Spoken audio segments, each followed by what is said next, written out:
we go. What's going on, Nick City? Welcome back to the show. This is the show that never sleeps. I'm your host, Jonathan Carney, with the other host, Jordan Bailey. We're here once again. Sorry for delay for this show. It's been a couple weeks since we've done this show, but we're back at it. Hopefully, we can get things back up and running. But our show is going to be pretty jam-packed. The Knicks are currently in their off-season, so they've done a couple things, so we're going to mention a few things that they did. So we're going to talk about the Obi Toppin trade. We're going to talk about the signings that they have done so far. We're going to talk about the possibility of a trade for Donovan Mitchell. And if we do have time, we'll talk about the New York Knicks players are on the USA team for the FIBA World Cup. And so I'm excited to talk about this stuff, but I'll let Jordan introduce himself before we get started here. What's going on, guys? It's Jordan back again. Definitely glad to get back into this with Jonathan. And, like you said, it's been a couple weeks, but, we definitely are back on with the regular scheduled programming. And, we're going to keep, pushing our content until, because it's about to be August. So, we getting into, the schedule being, the schedule's being released and, so it's getting closer and closer. So I'm, obviously looking forward to continuing to be able to talk with Jonathan and, just talk about this team. So let's get it going. So we'll just dive into it. We'll talk. Well, it kind of technically counts with OB for the signings, but we'll just dive right into the OB conversation. So if you haven't known, if you're a New York Knicks fan, you probably already know this, but Obi Toppin was traded to the Indiana Pacers for 2 second-round picks. So the Obi Hive is ended. Anyone that was Obi Toppin fan, that has concluded in New York. He's now a Indiana Pacer, and the Knicks received 2 second-round picks. So for me, it's kind of bittersweet because Obi Toppin, I want to see him be the best player that he possibly be, and I just don't think that was ever going to happen in New York because he got pretty much 10 minutes every time he played. And Julius Randle was the person that was in front of him, and they were not going to cut his minutes. They were not going to cut Julius Randle's minutes to put Obi in there. And when Obi did get his minutes, he played good, but he didn't play enough. But then at the same time, he didn't get those opportunities to improve. He only got them rarely, like a couple times throughout a season. And then you had that one game against Miami, I think, in the first game to where he had like 25 plus or 30 minutes because Julius Randle wasn't there. But for me, it's kind of tough to see him go. But as a Knicks fan, and if you look at this roster, they're definitely riding the Julius Randle ride, as they've been ever since they signed him. So it's not shocking that they got rid of him. But to get 2 second-round picks for him is not the worst thing in the world. I probably would have preferred getting probably additional player or something like that. But just getting 2 second-round picks is okay. They're probably going to use those to trade to get someone else in the future. But that's pretty much my take on it. So I'll let Jordan take it away here. Well, yeah, I've been in tune with that. I saw, obviously, unfortunately, Obi, the hometown kid, had to take that next step, and I think it was just something that was needed for him. I think it was needed for both of us instead of like always having that cloud of like, number 8 pick. We not really seeing the potential. Well, we haven't had the opportunity for him to be able to show like his potential, throughout these 3 to 4 years. So it's like at this point now, we still his his value is still unknown. Even to the Pacers, they kind of taking a flyer, and definitely glad for that. Not glad for them, but it's like smart of them to kind of make that decision because I definitely think Obi will be. Not. I mean, I don't know. I don't foresee maybe a star, but I definitely think he could be, a great role player, a great, player either off the bench or, in the starting lineup who can energize your lineup and stuff. But it's just unfortunate. I see a lot of people talking about like we should have got more. We should have got more than just a second round pick, especially for a number 8 pick who, somebody we picked it with in the top 10.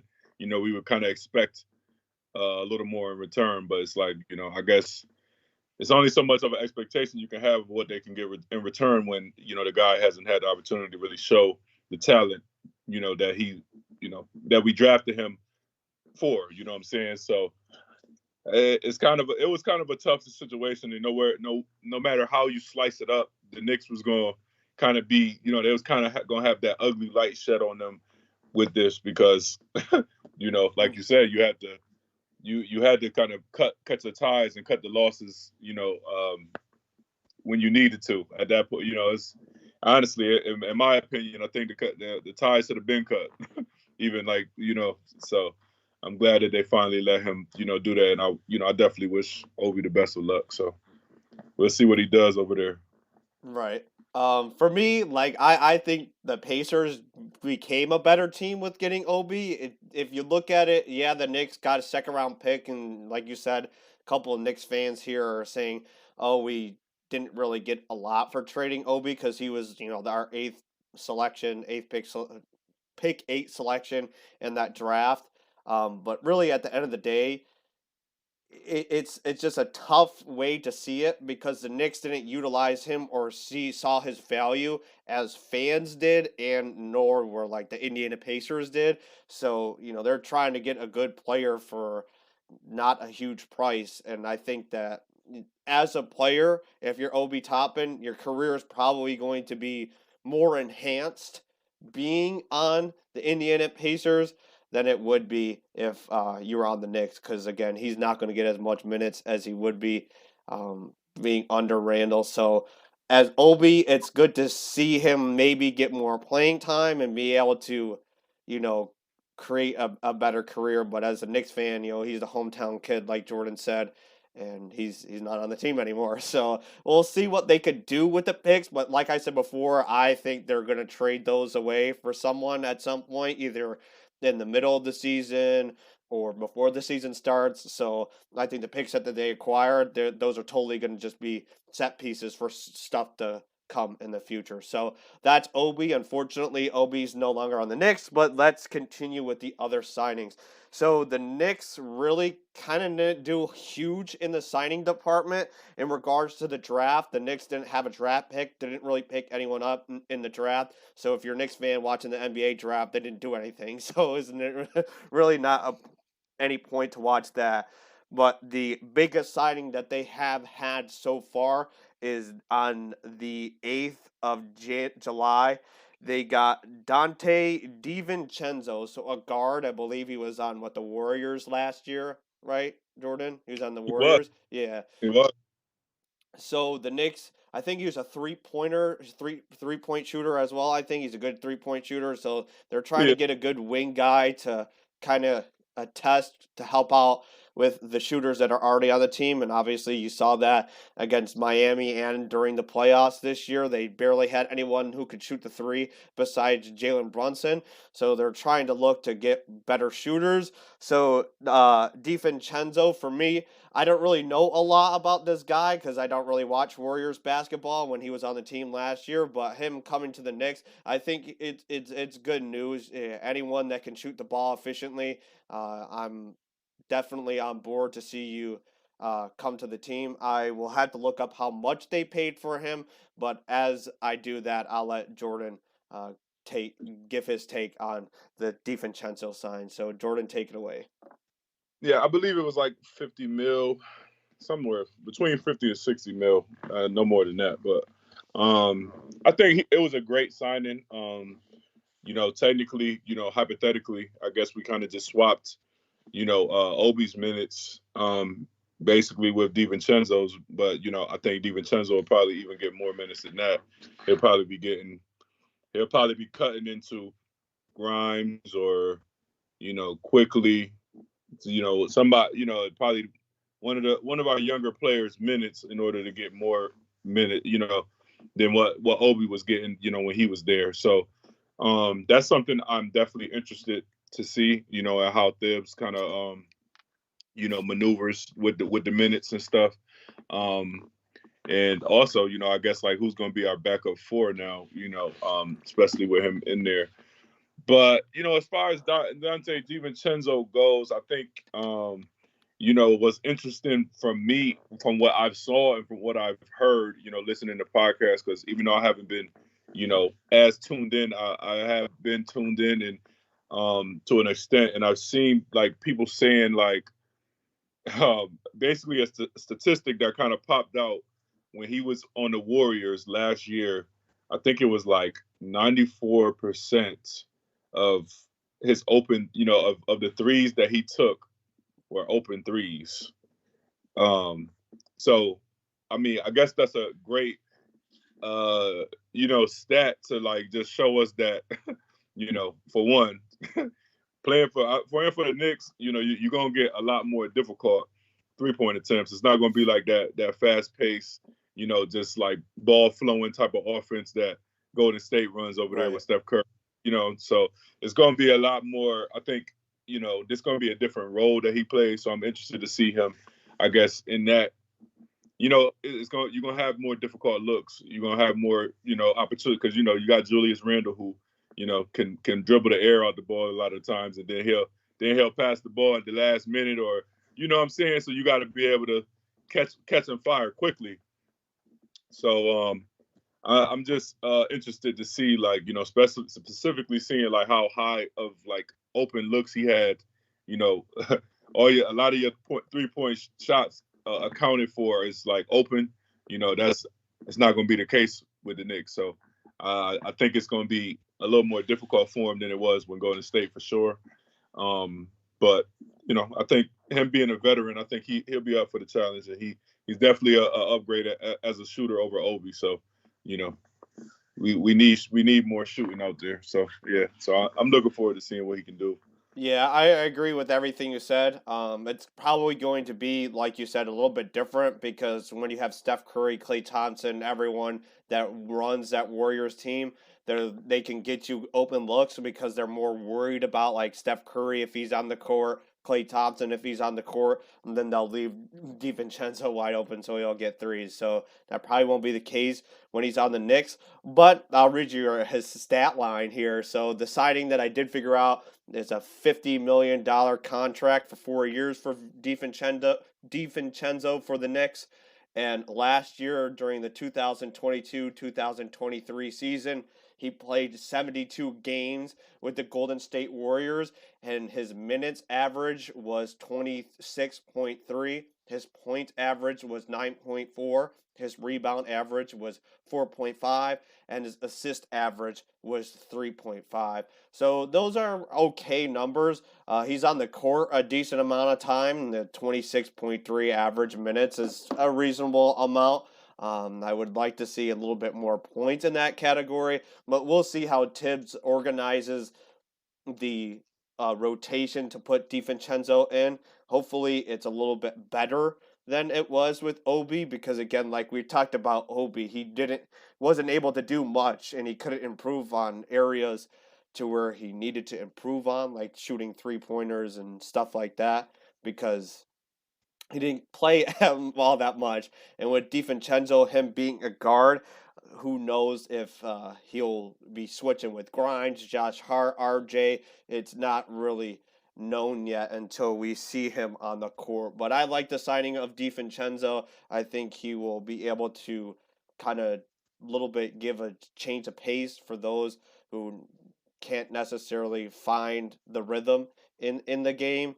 But we'll see how it goes. So our next two signings, I doubt they'll ever see the court. They're probably going to be on the G League team, but they signed Yeah. signed it to two people. So they signed on the 21st of July. They signed Nathan Knight to a 2-way contract, and on the 27th of July they signed Dylan Windler. So Oh yeah, they did. I forgot about that. They did do yeah, that. so Nathan Knight, to be honest, I don't really know anything about him. Do Me you know neither. anything about him? I don't know nothing Yeah, I about have him. I no thought you was clue. gonna I have bring up no another. idea. I have no idea who Nathan Knight is. But from what I know from Dylan Windler, he was on the Cavs for a little bit. He's kind of a 3-point shooter. He knows how to shoot the ball, but Yeah. I don't think he'll see the court um, in a Knicks jersey. He'll probably be on the Winchester Knicks, which is the G League team for the Knicks. But if they could build him to be a 3-point shooter, and make him a sharpshooter and get him to the Knicks, then I'm down for that. But I don't think that's going to happen. These are two signings that I doubt will ever wear a New York Knicks jersey. But their hope is high for the two. Maybe they can find their way into the Knicks. But that's pretty much my take on it. I'll let Jordan give his thoughts if he has any. Yeah, that's. I mean, I really just pretty much the same thing as you as far as them. But I did, from just speaking a little bit on summer league. I know they did sign. What's his name? His name is Jalen Martin. Okay. Yeah, he got signed as a two-way contract, and he played for the G. I mean, what is it? The summer league team. Okay. This past summer or whatever, and he played pretty well. Obviously pretty young. I think he's only like 18, 19. So he has years. At least 2 to 3 years before there's probably any consideration of him like actually moving up. But from what he showed, I mean, he had a game winner in one game, and he played a couple. He played pretty good in a couple other games. So I think he, especially as young as he is, I think he has the opportunity. Especially from like what his showing like the athleticism and different things like that. If he can kind of put that jump shot together, I think he might be a nice piece down the a little long term project. For us down the line that we can maybe bank on. So we'll see. But yeah. Yep. So that's pretty much the signings. Like I said before in the beginning of this show, that the Knicks have done things in the off season, but it's nothing wild. But to be honest, no team in NBA has done anything extreme. I guess besides the Warrior, well, it's a couple of things. Besides the Warriors getting Chris Paul, and then the Suns getting Bradley Beal, and to be honest, I don't really even remember anything else. But James Harden is looking for a trade. But anyways, we'll move on to what we our regular scheduled program. So we circle back around, and now we're talking about Donovan Mitchell once again. So there was a podcast on, I think, ESPN. I don't remember who was there, but they were talking about the what's going to happen with Donovan Mitchell and on the Cavs. And so basically, I'm going to kind of explain and analyze what they said. So they basically said that Donovan Mitchell is basically most likely not going to be on the Cavs. He has no interest really to be on the Cavs. I mean, it's ESPN, so a lot of things are thrown into the wild there for ESPN. But last year Cavs didn't go as far as they wanted, and Donovan Mitchell is looking at this team saying, I don't think they're going to be able to get me to where I need to get to. And the team he most likely wanted to go to when he was traded from Utah was the Knicks, but the Knicks couldn't get it done. And so now they're looking at, should the Cavs trade Donovan Mitchell right now to get a better deal from what he's going to do, because he becomes a free agent not next year, but the year after next. So he's got 2 more years on his contract. So they are looking to possibly trade him so that they don't lose everything that they traded for to acquire him to Utah. So for me, my take on this is, as a Knicks perspective, because the Knicks are the target for him. They've been the target since he was looking to get traded in Utah, and if he's got to get traded for in Cleveland, the Knicks are looking to be the target, and that seems to be like the team that Donovan Mitchell wants to go to. My take on this, as a Knicks fan or looking at the Knicks, I think they should just wait until he becomes a free agent and sign him. I don't really think that there's a need to get Donovan Mitchell right now, right this second, because if you're gonna get Donovan Mitchell right now, right this second, you're gonna have to trade a couple first round picks. You're gonna have to trade a couple of viable assets, regardless whether it's a big player in your starting lineup or it's in your bench. So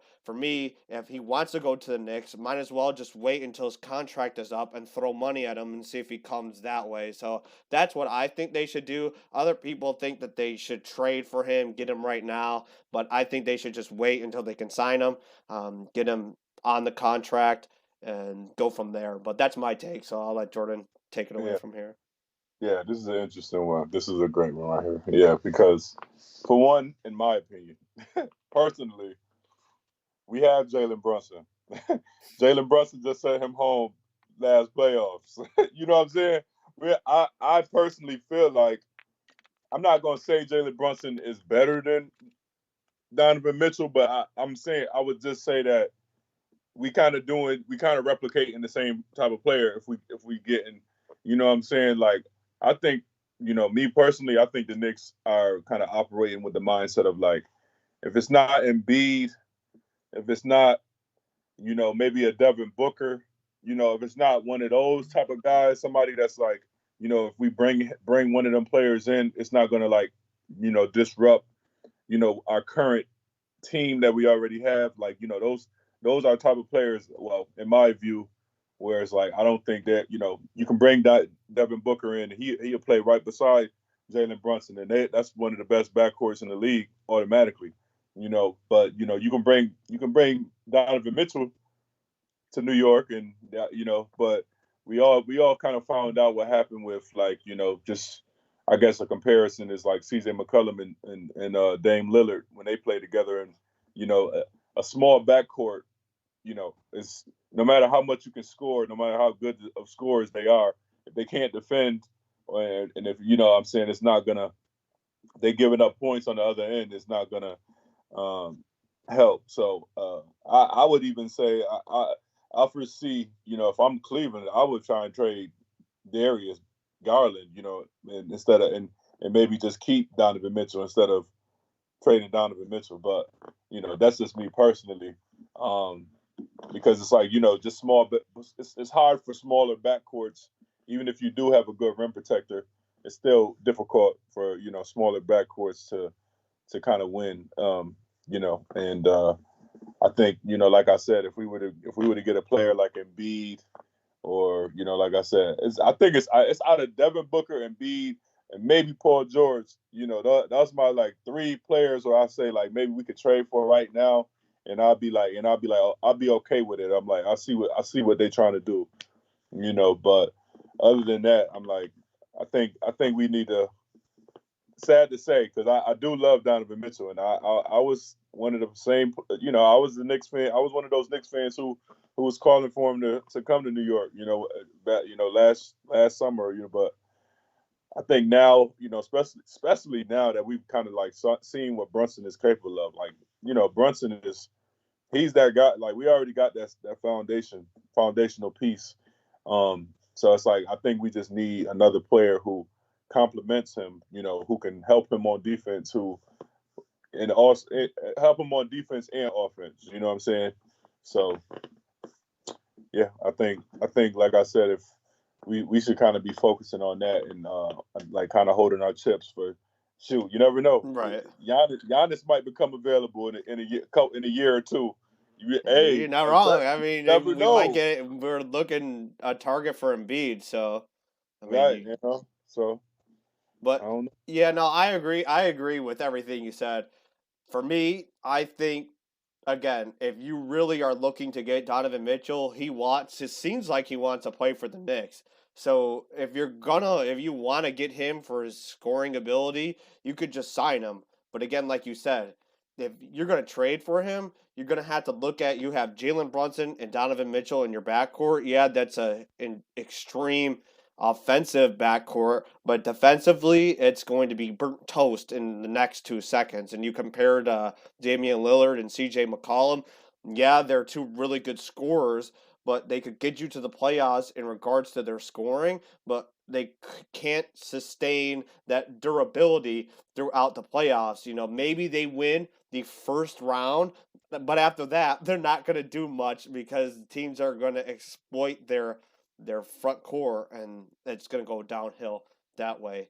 But if the Knicks are going to trade and give away a lot of their picks and give away a lot of their key players, you're going to have to do it for someone that is more valuable per se than Donovan Mitchell, like Embiid, like you were talking about Embiid, Giannis, Devin Booker. Maybe I don't really think you should clear out your house for Devin Booker, but and it seems You like don't like he. Devin Booker? I mean, You I don't like like Devin Booker. Don't get me wrong, but if you're talking about Joel Embiid over Devin Booker, I mean, I'm probably picking Joel yeah, Embiid. yeah, but Yeah. I'm just saying, like, if he was to become But if you're available, comparing it to Donovan Mitchell and Devin Booker, yeah, I'm picking Devin Booker. I'd rather clear the house for Devin Booker than Donovan Mitchell because again, Donovan Mitchell seems like he wants to play for the Knicks, so you could just wait until he becomes a free agent and then try to sign him that way. He's got 2 years on his contract. You don't have to get him right this second. You can wait until he strolls around when he becomes free. So I mean, that's pretty much it on the Donovan Mitchell part. I mean, did you want to talk about the possibility of getting Embiid, or you just want to go to the USA talk? yeah, yeah, I did. I guess we could talk a little bit about that because I did. I was. It's funny because I was just listening to Knicks film school, like literally, like maybe on my way back home actually, and they was talking about basically how Embiid. I guess he recently said that he definitely wants to be able to win. He wants to be able to win a championship, and whether it be with Philly or another team, he knows that it has to be. He can't be the only player on the team. It has to be, so I guess like he said all these things, and I guess how reporters and they kind of use it as speculation. I guess to fuel like an argument or fuel a discussion. So I don't know. Maybe from what I've heard and from what they even talked about is like I guess Embiid is big on like winning and like and play staying going the Kobe route for lack of a better way to kind of say it. Just staying with the same team the rest of his career, winning a championship with the same team. Things so I guess that's from what I guess even like he said to like people close to him, that's something he is big on. So it remains to be seen because just like Bill, Bradley Bill, he kind of dug his heels in Washington for all those years. Even when he could have left, he eventually kind of made that decision. Like, I'm not going to win here. So, I mean, it's Right. about that time to really just make that move for myself and try and win a championship. So, I think that it's only the time will only tell. I don't think it'll be this year. I don't think it'll be this off season. But I think as each year, the stress, the pressure, continues to go. So I think that's really what the Knicks are kind of holding all their eggs for, for sure. Yeah, for my take on Embiid, I would love to see him on the Knicks right now because he's one of those guys to where he was MVP last year. He's going to transcend your basketball team if you acquire him. And if you trade the whole house for him, then you're probably going to be rewarded because he's a great ball player. But like you said, if he wants to go the Kobe route and stay on the same team his entire career, I guess, but he's had some heartaches, heartbreaks, and a lot of tough times in Philadelphia. And it's not like he's missing the playoffs, like you mentioned, Bradley Beal missing the playoffs, not doing anything, not getting anywhere. He's getting to where he needs to get to, but when he gets to the big time game, he can't perform, or he doesn't have the guys around him that can get him there. So I think it's not on him per se because that Celtics game 7 was an awful game from Joel Embiid, but you also could have totally taken care of the Celtics in game 6 and that also didn't happen. So there's not necessarily the whole team to blame, but I think Embiid, he'll probably be on the Sixers for a couple more years. And if he realizes he's absolutely not going to get anywhere with them, he's just going to be either second round exit or say, I mean, I don't think he's got further than the second round, right? Yeah, Yeah, no, never. I think he's lost. He's always a second round exit. So, um, It's tough to see because he's a great basketball player, but he just doesn't either have the talent around him or he can't muster it up to get those elite gains down the stretch. So Knicks fans are also like, oh, we don't want him because of his inconsistency to perform in those top games. But for me, definitely get him if you can get him. But like Jordan said, I don't think Embiid will be on the Knicks this season. I think the Knicks are more or so looking at the same team that they had last year, but with a couple more with a slightly um, additional players like DiVincenzo's. They're probably going to sign a couple more DiVincenzo's, or they'll hit a home run and get a big signing. But I doubt that'll happen. But that's pretty much it for the trade rumors and the signings that the Knicks had.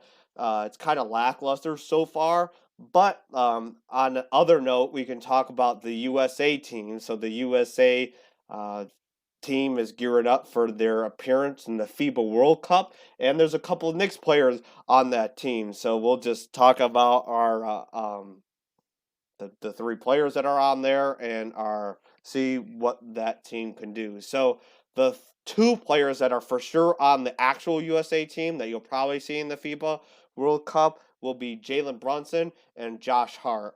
And Quentin Grimes has been signed to the USA team, but he's not actually on the roster with Jalen Brunson and Josh Hart. I think he's on like a lower end tier.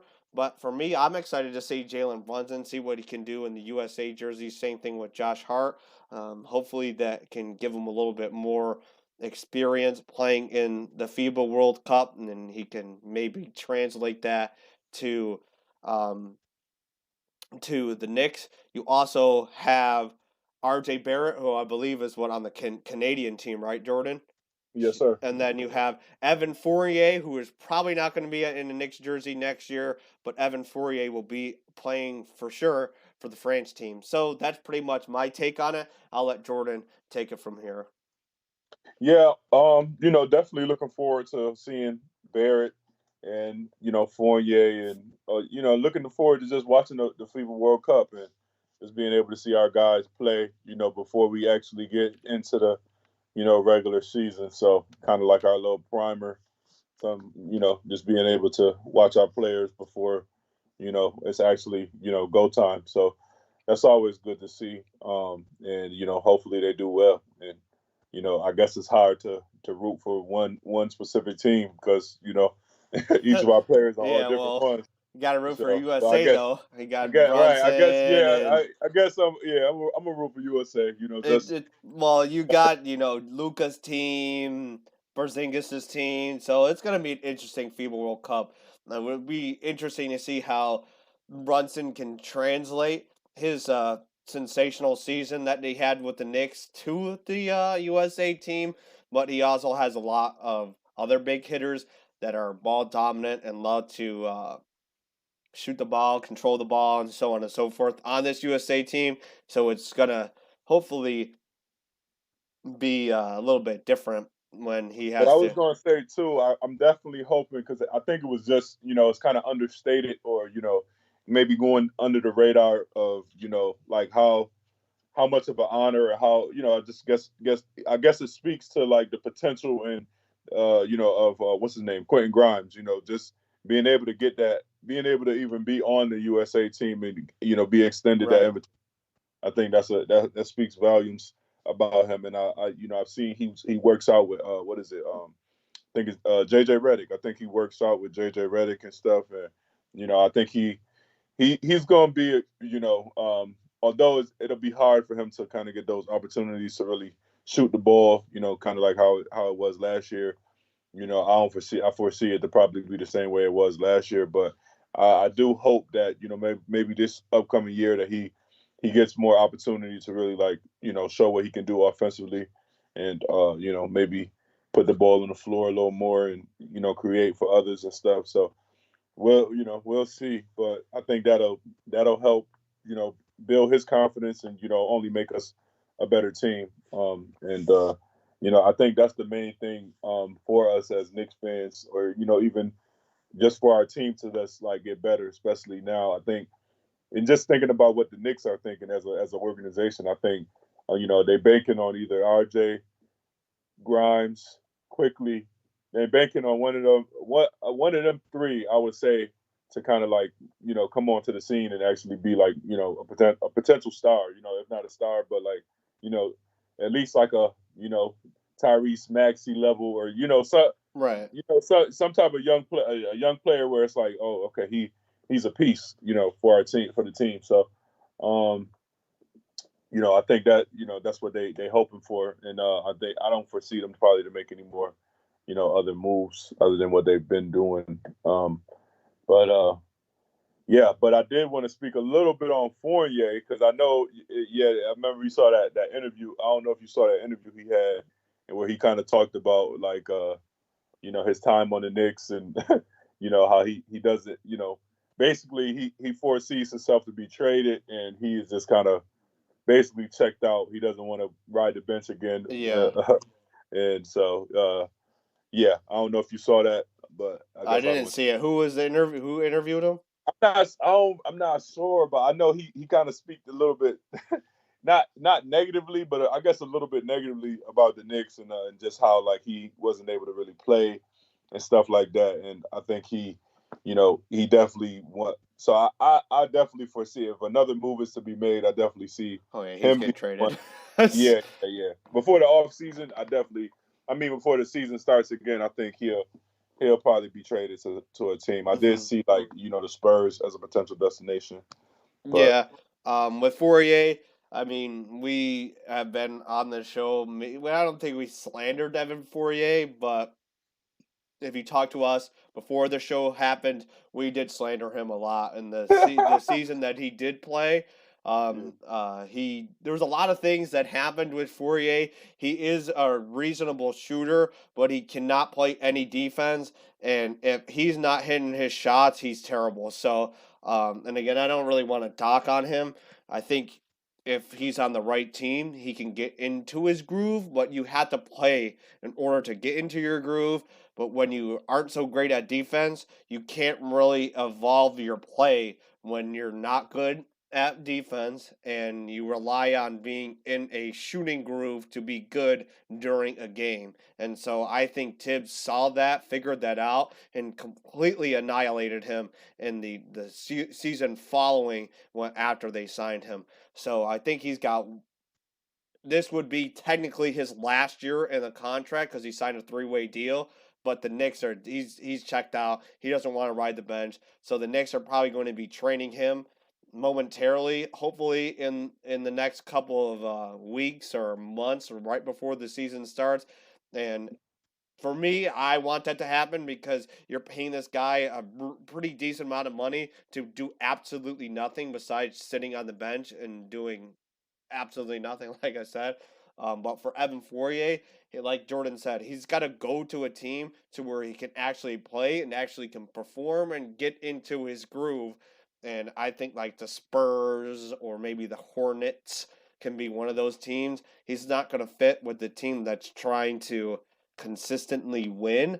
If you look at like a Warriors or a Celtics or like one of those teams that are He might play for one. I mean, he I might mean, get picked he'll up. play, but then they'll realize that the same thing like the Knicks. Like the Knicks were trying to look for those offensive players that can shoot the ball when they signed them. The reason why they couldn't get over the hump when they lost to the Hawks in the playoffs, they were looking for that offensive paralysis, and that's what they got Evan Fourier.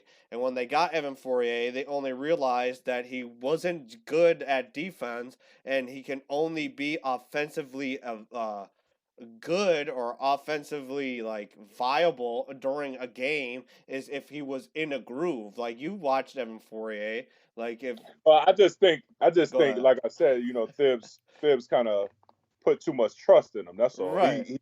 He was in the wrong position. He was just in the wrong situation. He just had too much.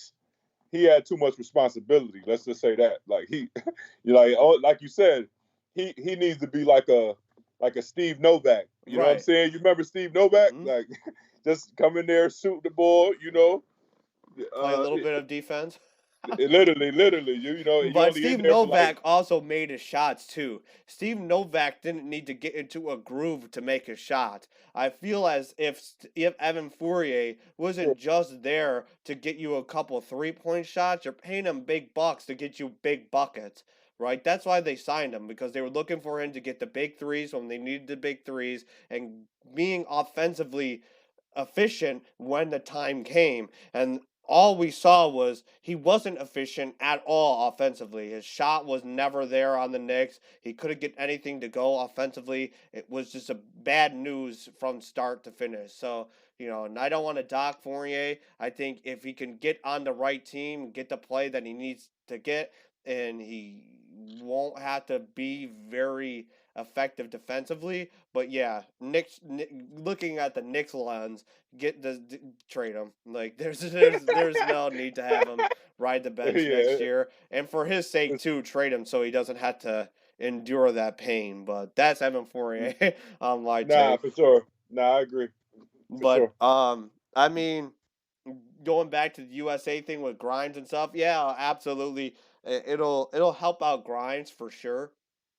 Um, in regards to him being able to be developed in a way and having that opportunity to improve his game for the USA team. And then again, I think, like Jordan said, the Knicks are looking at the three guys with Quickly, Grimes, and RJ to become those superstars that they so called really, really want on the team. So hopefully one of the three become that superstar, but only time will tell. But I think Grimes is getting a lot of opportunities in regards to be on that lower end USA team. And then you also have RJ, who is on the Canadian team. But that's pretty much my takes on that. Was there anything else you wanted to talk about, Jordan? Or Yeah, no, I just kind of piggybacking off what you said. I think, like I said, it just kind of goes back to, um, the DiVincenzo signing. Is like, we signed yet another guard, and obviously it's a Villanova guy, so Thibs is gonna love him. Thibs is gonna play him just as much as just like when Josh Hart came.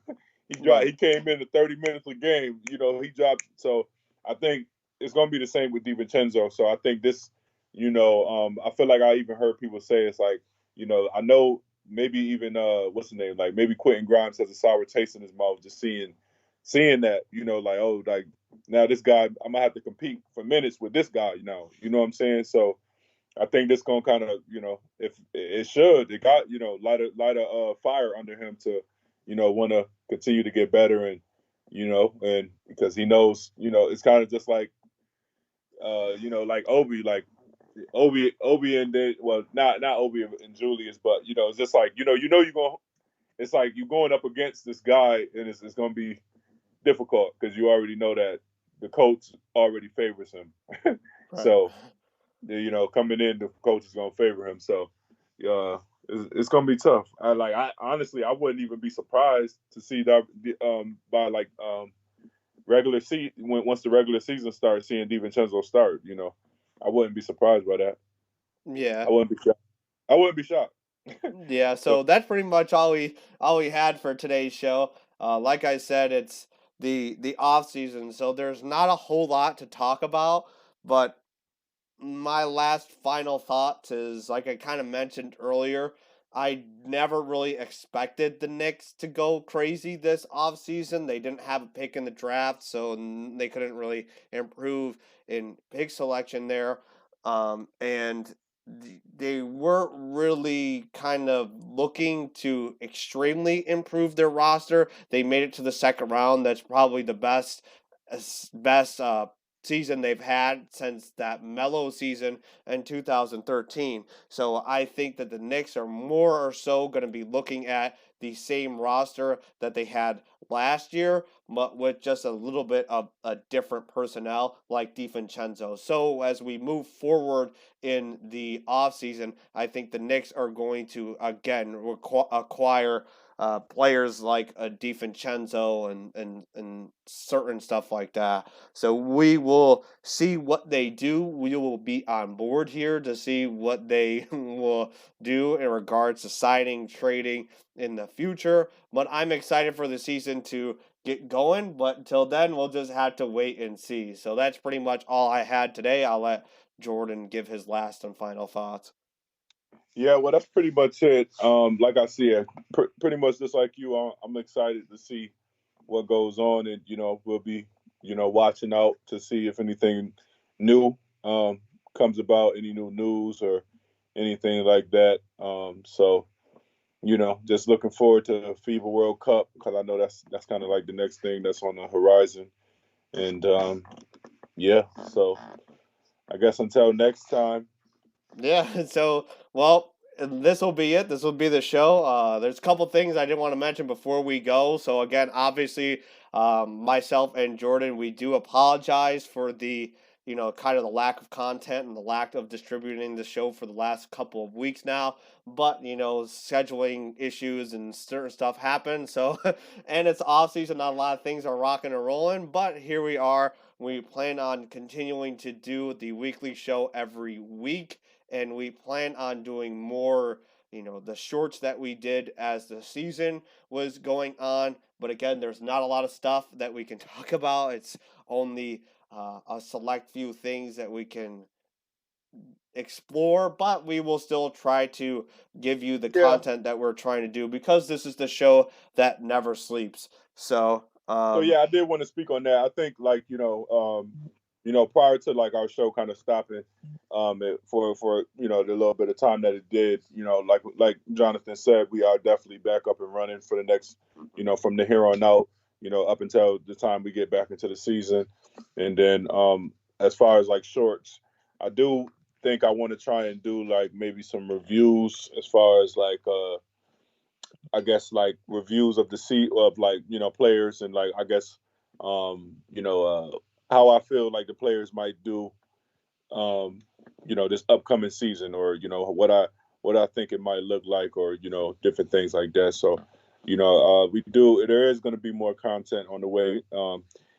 Just like Jonathan said, there isn't much going on right now in the off season, so I guess that's when it's time for us to figure out a way to get more creative on how we can push out more content right. with y'all. So we'll figure it out.